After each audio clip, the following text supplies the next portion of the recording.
Are we live? I can't see the thing in there. But we'll let it go for a minute. I'm gonna just test the live, guys. Get in here if I am up. Let's see if we are.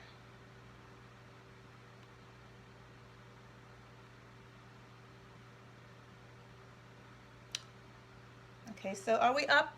Let me know if we're up and going. And we will go. Oh, yeah. Hi, Sissy. Okay, perfect. Okay. Come on in here. Hi. My other sister in Florida watching with my nieces. Hi, guys. Grab your waters. Make sure you have your water with you. Come on into the kitchen. Come on into the kitchen. Yo, my pepper getting old, y'all. I need to cook it. That's what I need to do. But we'll go ahead. Come on in. I'll wait for a few more minutes while people join. Grab your waters. We're going to talk about today's waters. Today's show is about manipulating ingredients. Hi, Auntie Toodles. Hi, boo-boobs.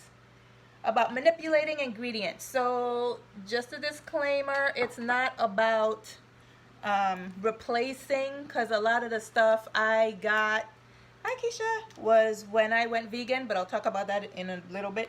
But I just wanted to say thank you to everyone that's been watching. You guys are coming in every week or every episode, and it's really been fun the past couple of weeks. We're coming up on our halfway point. Monday makes our halfway point. So only 4 weeks, so only 4 more episodes after this left. But if it's something that you want to continue, I'll continue. I'll do it once a week. We'll see how it goes. So come on into the kitchen, grab your waters. I want to double back about the recipe that we made on Tuesday. Remember, we made that bread and it came out really, really salty. So it was really bugging me, and I'm like, I'm gonna try to remake this bread. So I retried it and I cut back on the salt like we suggested. But when I looked at, and this is about manipulating ingredients as well, right? So if you have a recipe and you try it and it just didn't work and you're trying to figure it out, just kind of like deconstruct it. So I think another reason it came out salty, because I use Duke's. To me, this is the best mayonnaise out there.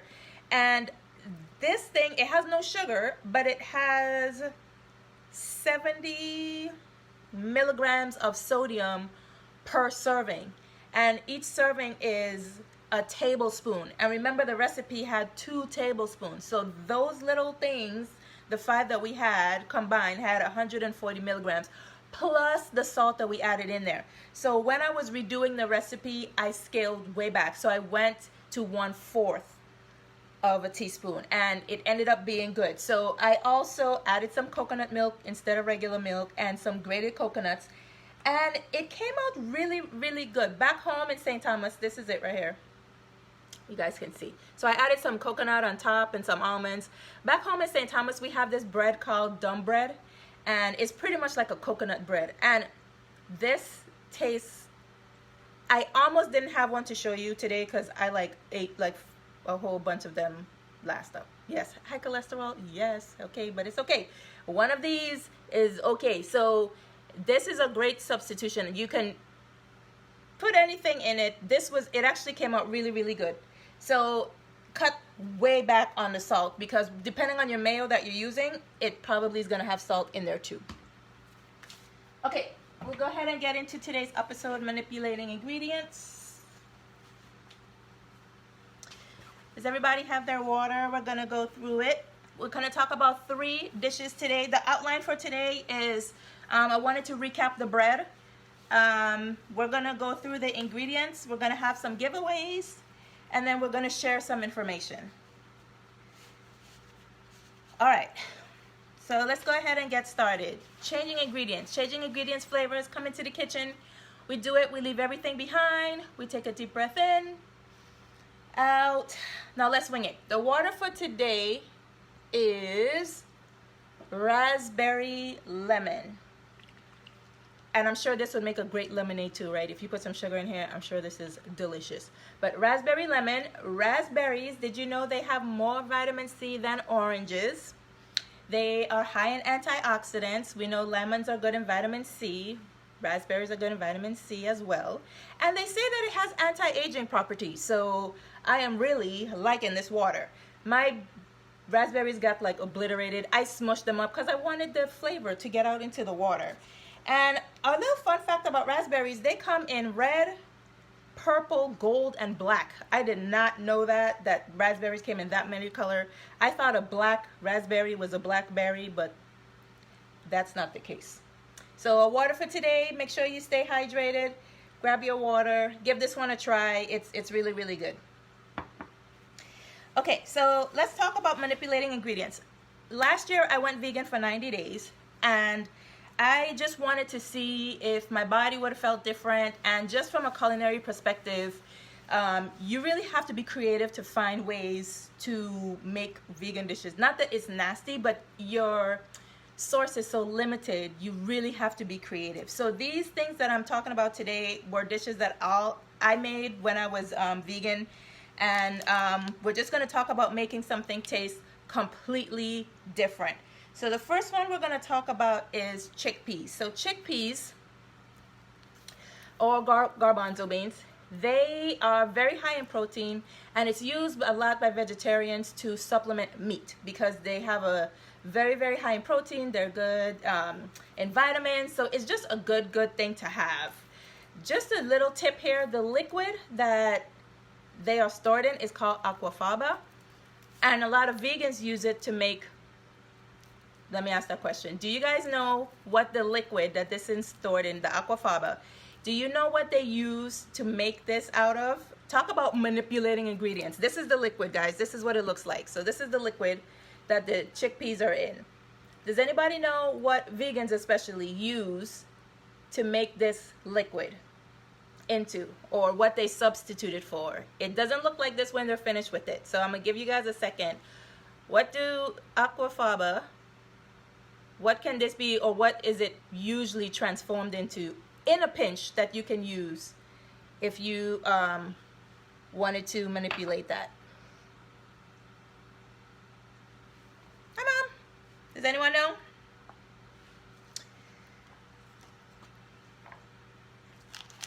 We're gonna make the chickpeas taste like tuna fish today, so that's what we're doing with that. But that liquid, okay, I don't see. So that liquid they use to make it into whipped cream. So they turn this into whipped cream. Now, I don't like to say cream because it's not cream, but this, they turn into whipped cream. And I tried it. I wanted to see if it works, and it did, guys. So I poured some out, and this is it right here. This is the aquafaba. So talk about manipulating ingredients. This turned into this. I would definitely get the unsalted chickpeas because you don't want salty whipped cream if you're kind of using it at a pinch, but that's something that they use. So aquafaba into whipped cream, that is pretty interesting. So here we go. When you have chickpeas, to make it into tuna fish, you have to add something because this has a very mild flavor. Anytime you're changing flavor profiles, you have to start with something mild. Like I wouldn't start with goat cheese because that is very, very distinctive and very, very pungent. But this, cauliflower, even mushrooms, eggplants, they're used usually to kind of transform into something else. So you take your chickpeas, and in order to get that seafood tuna flavor is you add this. So this is a rice seasoning that I use when I make my ahi poke, which is a Hawaiian dish. And this has seaweed, salt, sugar, and sesame seeds. So that sea flavor is coming from the seaweed that's in here. So once you crush it up, once you crush your chickpeas up, and you make it just like your regular tuna fish. You add your mayo. If you add mustard, you add your mustard, cut up onions. Some people put celery. Some people put cranberries. Whatever you would normally put into your tuna fish is what you would do if you're using chickpeas in a pinch. So this is what you use. If you don't have this, you can also use just this. This is just seaweed with sea salt. You would just crush it up fine and throw it in there. So this is what's gonna bring in that sea tuna flavor. And I have to say, guys, when I was vegan, this was something that I used all the time. So here's the finished product of what it looks like. Can you guys see? Is it okay? So this is the tuna fish. This is real regular tuna fish. And then this is the chickpea tuna fish with the seaweed in it. And the flavor profiles are very similar. I have to say it's very, very similar. So you can completely change the flavor of chickpeas to tuna. So here is my staple sandwich that I made, guys. Here's my tuna sandwich. I like to put that's broccoli sprouts and tomatoes and pickles.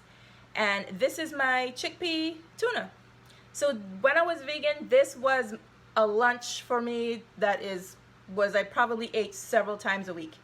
And it's actually really good. So if you happen to have those ingredients, you probably won't have this, but I would say give it a try. This you can find in any grocery store. And I just eat this as a snack. These things are super healthy for you. Seaweed is just one of those vitamin-packed snacks. It's really, really, really good. So manipulating ingredients, taking chickpeas and making it taste like tuna. That's gonna be my lunch later. Any questions on that one? Did you grind up the chickpeas? So what you do is you take the chickpeas and you put it in a bowl, and you could just use a fork, and just use a fork to mash it up against the side of the bowl until it looks like this. Until it looks like this. Just ground up. You can leave it how chunky you want, or you could keep going until it gets really, really soft. But no need to pull out the food processor and have something to wash afterwards. Just use a fork and then make it like your regular tuna fish. Any other questions on that? Manipulating flavors, making something taste something completely different than what it is. Thanks, Maribel.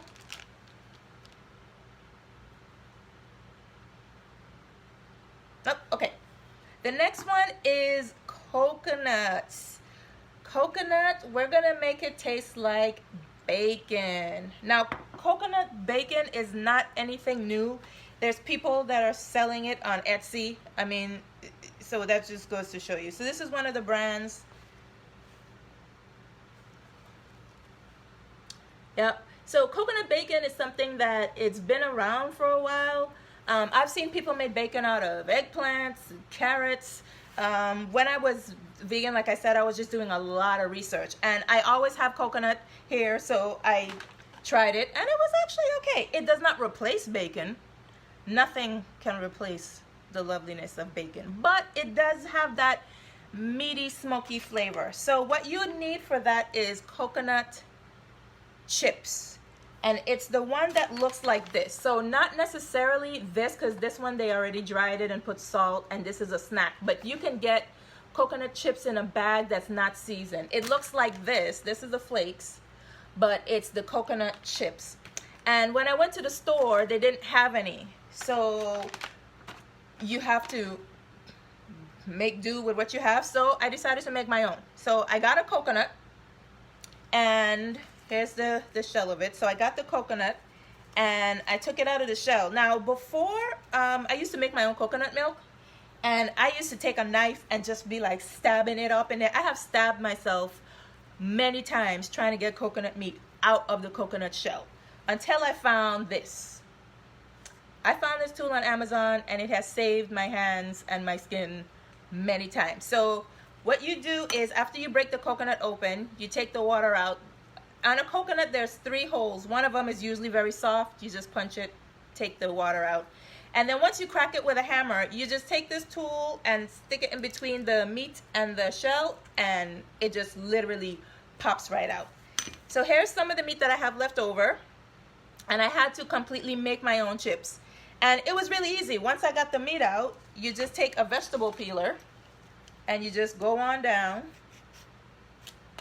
and you have the coconut chips that you would have in the store. Now the chips can be up to $4 depending on where you're going, $5. That whole coconut was $1.99, and you get more coconut from it, you get coconut water from it, And you can also get coconut milk from it. So you get more for your value if you just get the whole coconut. It was not hard, guys. I'm showing you right here after you, and this is what I used. So here are the chips. And it's actually really good. Okay, here's our coconut bacon. Let me show you what it looks like. So you go from that to this. So these are the chips. I left the skin on mine because it just has more things. So this is coconut bacon. And it's all about the seasonings that you add to this. Now what gives it its meaty taste is liquid smoke.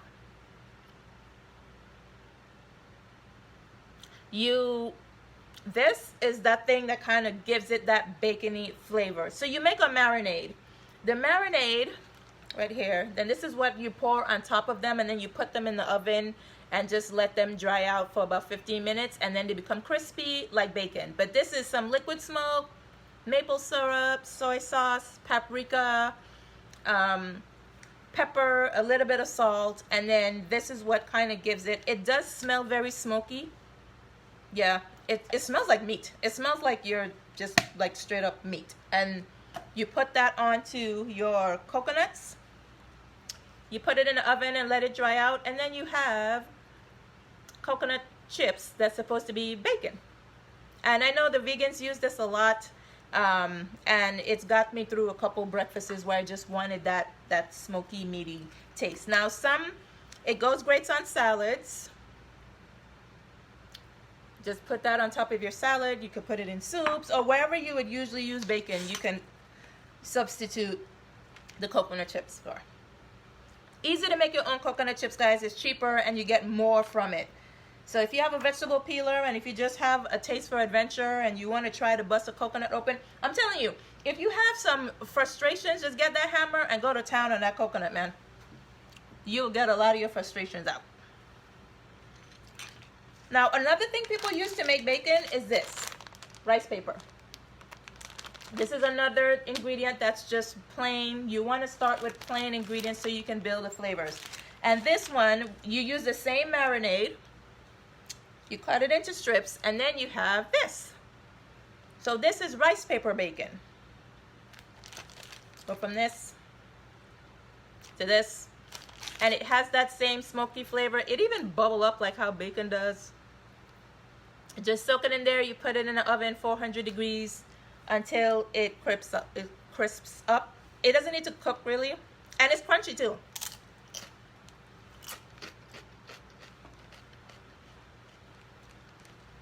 It'll pass in a pinch.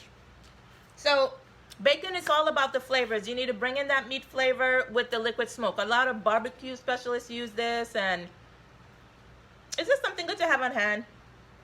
I happen to have it on hand because I have a bunch of weird ingredients. So coconut bacon, rice paper bacon, bacon. Yeah, I'll send you the recipe for the marinade. And just use them. You'll put this, you know what? I'm going to put this on my tuna sandwich. That's what I'm going to do. Yeah, I have another one too. Look at this one. I'm going to put it on my tuna sandwich. What do you guys think? We're good to go? Yeah? Oh, okay. Any questions on the bacon or the bacon? Manipulating ingredients, bringing in those flavors to those subtle things and making them taste completely different. Which do you prefer, the rice paper? The coconut, I think the coconut, because it has more texture than versus the rice paper. The rice paper kind of has that bacon thing and that crunch, but the coconut has way more texture than the thing. And I guess it depends on what you're using it for. But I'll go coconut, maybe because I'm Caribbean. Any other questions? I'll put the marinade in there. I'm going to share the recipes, yes.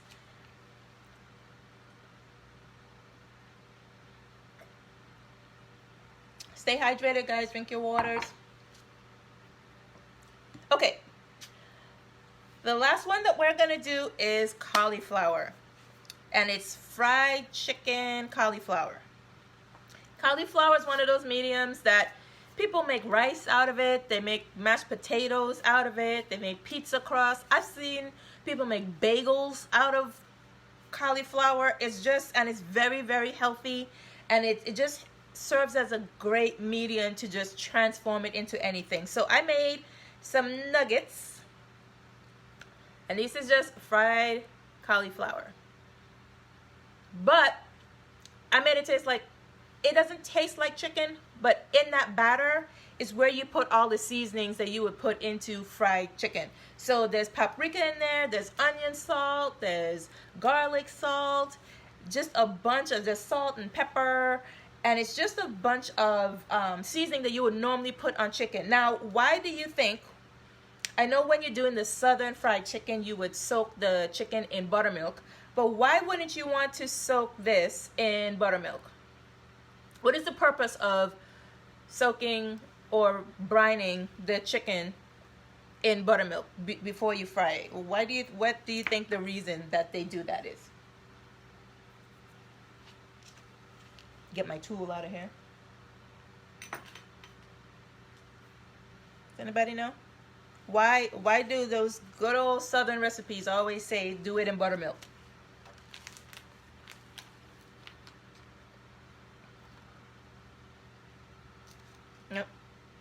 Yep.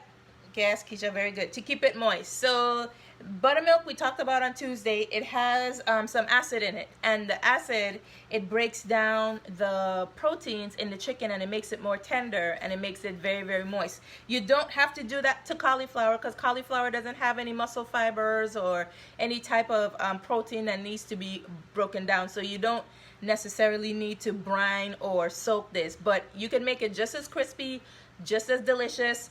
Before I dipped it into the flour, so in my flour is where I put the paprika and the garlic salt and the onion salt and all of that loveliness. Before that, I dipped it in some, I have this egg replacer from when I was, vegan. And this is just like egg, but it's really made from tapioca.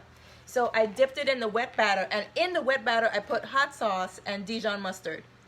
So I dipped it in that and then put it in the flour and then fried it. So not all vegan dishes are healthy because this is fried. French fries are vegan, and if you eat a bunch of those, you will gain weight. But this is a great, great substitute if you just want that like buffalo. You can make it buffalo flavored, and it's crunchy here too. So you do the same thing, the cauliflower nuggets, dip it in some ranch, and go to town. It's really good. You can do nuggets or you can do bigger pieces like this and make a sandwich. Look at that breading, guys. Yes, yes, yes, yes, yes. Cauliflower, fried chicken steaks. It's all in the seasoning. So whenever you're manipulating ingredients, it's all in the seasoning that you put in there. Start with very mild ingredients: chickpeas, cauliflower, coconut, eggplant, mushrooms, those kind of things that you can just completely change about with the different seasonings that you put in there. Now you want some, I'm gonna make it for you the next time I come home, for sure. Okay, any questions on anything that we talked about today? I am gonna put the marinade recipe, I am gonna put the coconut bacon recipe. Any other recipes that you guys want? Any other questions? Maribel, do you want some too?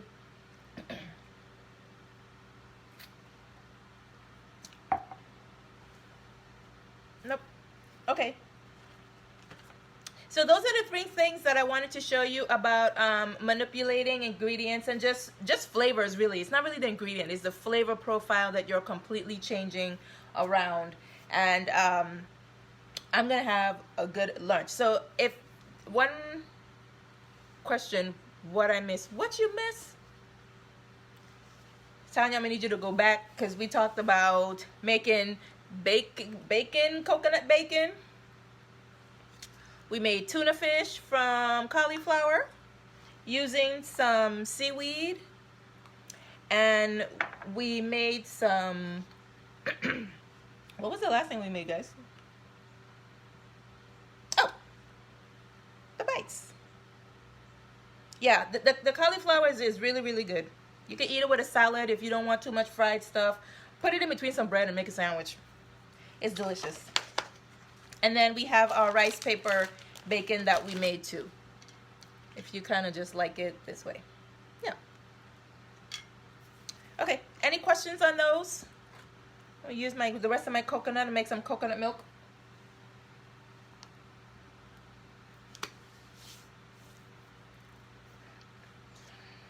I know that. If it's not pork, it ain't bacon. If it ain't chicken, it ain't chicken. But that's the thing that they kind of say that it is. But you're right. If it ain't pork, it ain't bacon, girl. I get it. Because I love me some bacon. Nothing can replace it. Any questions before we information share? Okay, let's do some giveaways first. So, how do you make the coconut milk? Coconut milk is really, really easy. So you would take your coconuts that you get, and the reason why I stopped doing this, besides stabbing myself, I found that Trader Joe's has coconut meat just like this. It doesn't have this part though. They take this off. Trader Joe's has a bag of coconut meat cut up into cubes, and it's like $2.99, y'all. And you could put it in the freezer and keep it there and take it out whenever you need it. So you can buy just chunks of coconut meat. And that's when I stopped, buying the coconut shells.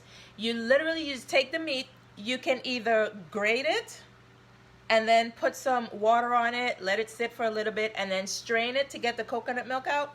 Or if you have a Vitamix like I do, you just put this in a Vitamix with some water, blend it up, and strain it. You need a nut bag to do it. Let's see if I have my nut bag. I was going to show you what the nut bag looked like. Here it is. So this is what the nut bag looks like. You put the coconut meat or the almond, whatever milk you're making, if it's almond, cashew, coconut, you put it in here and you just strain it out through, and then you get the almond milk, the coconut milk, the cashew milk, the oat milk, whatever it is that you're doing. So it's a little bit in the water. Depending on how much water you add is going to create the consistency. So the less water you add is going to have more of a whole milk. The more water is going to turn into like 2%. It's just going to be more watery. So it just depends on how strong you want the coconut flavor or the almond flavor or the cashew flavor. So if you don't have a nut bag, you can use cheesecloth. If you don't have a cheesecloth, just use a clean t-shirt, okay? If you have a brand new t-shirt, go ahead and use that. It works perfectly fine.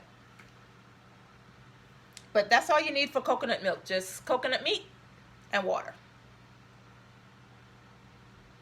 Any other questions? I know today's video was a little bit different. We just wanted to show you how you can change some different ingredients that you have in your house around if you want to try something new.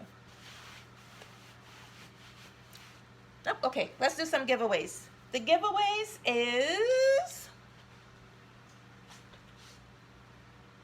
for our Coconut Bliss sample pack. So hopefully the winners like coconut. If not, they can message me and I'll make something different for them.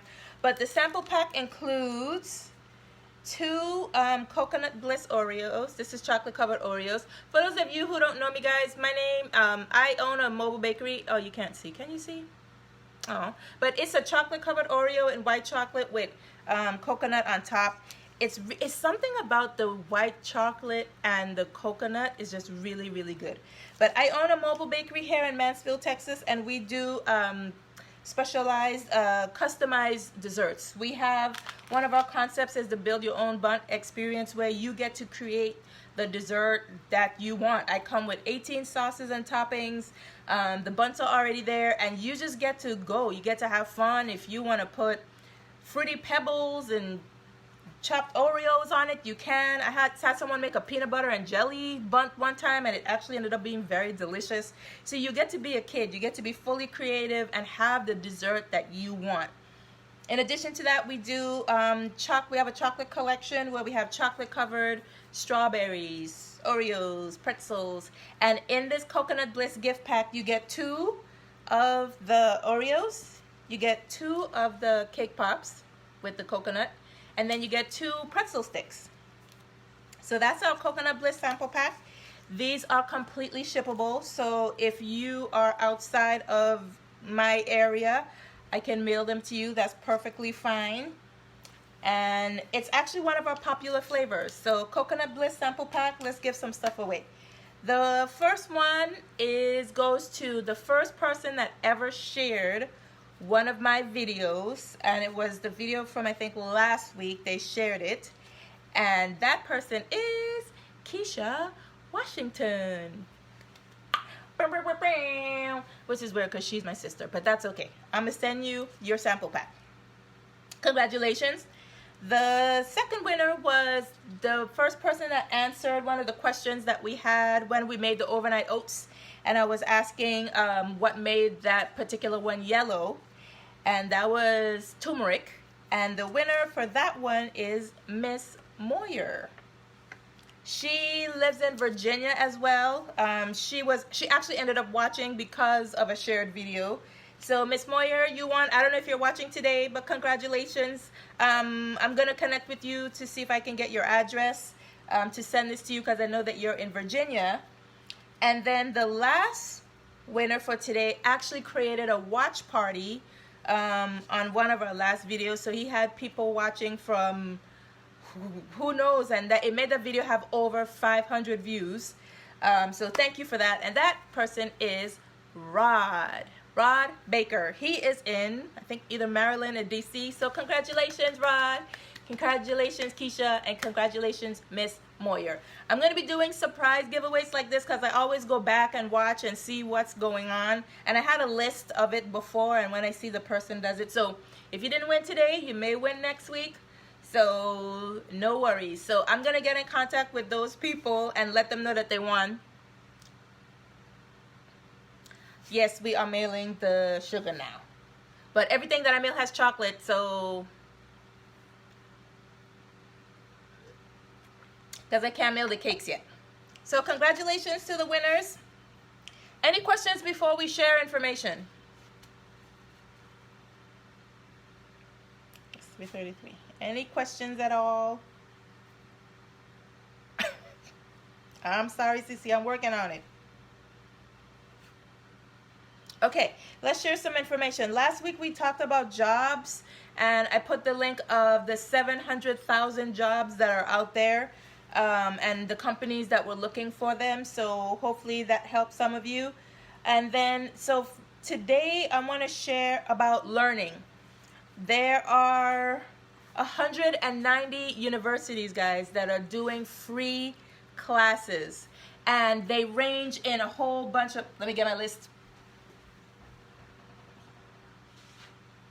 Okay, they're doing free classes in a bunch of different areas, including mathematics, personal development, programming, science, engineering, humanities, and they're offering these classes for free virtually to you guys at home. So if there's a class that you wanted to take, or if there's a skill that you kind of wanted to learn about or just improve on, a lot of these universities are doing it, and it's a lot. I don't know if you guys can see, but just the amount of schools and universities and courses, it is a lot, guys. Engineering, computer science, social science, it's a ton. I'm gonna put the link below. And speaking of learning, I have a lot of sisters that watch this, and there's a lady that's teaching you how to braid your hair online for $5. I need to put in some box braids because I'm just trying to just not have to deal with this. But she is teaching online classes, $5. So in this time, you can become an entrepreneur. If you have a skill that you want to teach, go ahead and get online and teaching it, because that's the only way that we could do it right now. I'm going to put that link in there as well. And I think I'm going to look into that university. There's some classes in there that I saw that I would definitely like to take. So that's it for information sharing. Manipulating ingredients. I know today's show was a little bit different, but I just wanted to talk about how you can spin different things around that you have in your class, in your cabinet. Any questions before we go? Get my last sip of water. No questions? Okay. If not, thank you guys for tuning in. Tuesday's show is going to be all about meat, if I can find them in the store. It's going to be about meat. I'm going to put my flyer up. It's the unsung dishes of ground beef. So I'm going to show you up to 5 dishes that you can make with ground beef. So if you make a bunch of ground beef at the beginning of the week, I'm going to show you 5 dishes. And I'm not talking regular dishes like spaghetti with meat sauce and lasagna. Those are all great. But there are a bunch of other dishes, the unsung heroes of ground beef. Some things that you are just going to just really, really try. Bacon, bacon, bacon. Yes. So that's going to be Tuesday's episode if I can find ground beef in the stores, because the stores right now look like there's nothing in there. So that is the tentative schedule for Tuesday. Unsung hero dishes of ground beef. 5 dishes from one meat. That's Tuesday. Do they include bacon? Yes. One of the dishes. Yeah, I mean, you could put bacon in anything, right? I mean, come on. I've wrapped a meatloaf in bacon. That's how much I love it. I have a very unhealthy obsession with bacon. Any other questions? I usually come on, so my Facebook Live are Tuesdays and Thursdays at 3 p.m. Central, so 4 Eastern. And I'm going to go for 4 weeks. It's a 4-week thing, so I have 2 more weeks after this. And then we'll see how it goes. Maybe I'll keep going, but just once a week. I'll see if it's something that people want me to continue to do or not. Thanks, Linda. Okay, look for those recipes. I'm going to put them in the comments. And if anything, I will see you guys. Have a great, great weekend. Stay safe. And I will see you guys on Tuesday if the grocery stores have meat. Hopefully. Okay. Bye, guys. See you Tuesday.